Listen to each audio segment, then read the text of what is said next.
Livro Quem tem ouvidos, ouça. A Igreja em Filadélfia, parte 1, Pedro Dong, capítulo 1.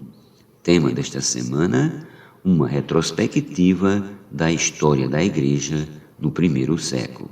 Meta de hoje, leitura das páginas 17 a 19. O Senhor precisa de mensageiros fiéis. As 7 cartas às 7 igrejas que lemos no capítulo 2 e 3 de Apocalipse não são destinadas aos presbíteros, mas sim ao anjo de cada igreja. Apocalipse capítulo 2, versículo 1, 8, 12 e 18 e capítulo 3, versículos 1, 7 e 14.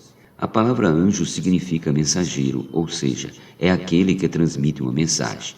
Muitos servos de Deus atualmente parecem ser mensageiros, contudo levam uma mensagem própria. Se alguém encarregar outro de entregar uma mensagem, essa pessoa deve ser fiel e entregá-la ao destinatário, conforme o remetente disse. O Senhor precisa de mensageiros fiéis que recebem e transmitem fielmente a palavra.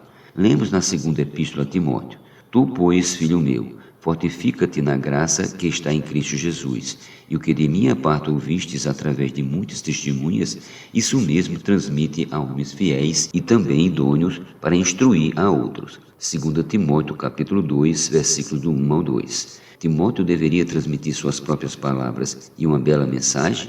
Não, ele deveria transmitir a palavra que Paulo lhe havia passado.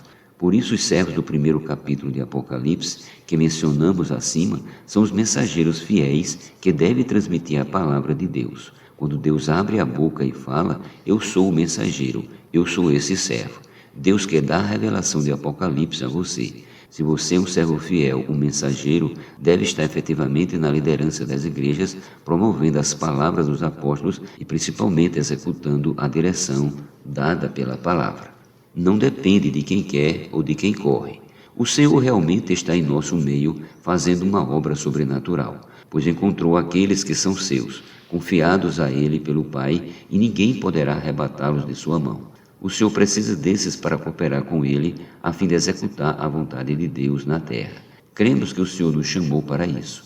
Não somos melhores do que ninguém. No entanto, estamos aprendendo a ser como crianças para sair da complicação de quase 20 séculos da história de degradação da igreja. Em certa ocasião, os discípulos discutiam quem seria o maior no reino dos céus. Mateus capítulo 18, versículos do 1 ao 5. Isso nos mostra que a cabeça dos adultos é ocupada por pensamentos sobre quem é o primeiro ou sobre qual é a sua posição na igreja. Diante dessa discussão, o Senhor Jesus chamou uma criança e disse: Em verdade vos digo, se não vos convertestes e não vos tornastes como crianças, de modo algum entrareis no reino dos céus. Versículo 3. Para fazer a obra de Deus, a questão não é buscar quem é mais capacitado ou mais habilidoso ou ainda quem tem mais conhecimento bíblico.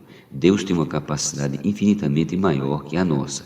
Ele quer usar-nos apenas como canais, assim como usou Moisés após aparecer-lhe na sarça. Êxodo 3:2. O fogo estava sobre a sarça, mas ela não se consumia. Isso revela que Deus não usa a capacidade humana como combustível de seu trabalho. Ele mesmo é o combustível que tem o poder de fazer sua obra. Portanto, é importante aprender este princípio. Não depende de quem quer ou de quem corre, mas de Deus usar sua misericórdia. Romanos 9:16. Não é por força nem por poder, mas pelo Espírito do Senhor. Zacarias 4:6.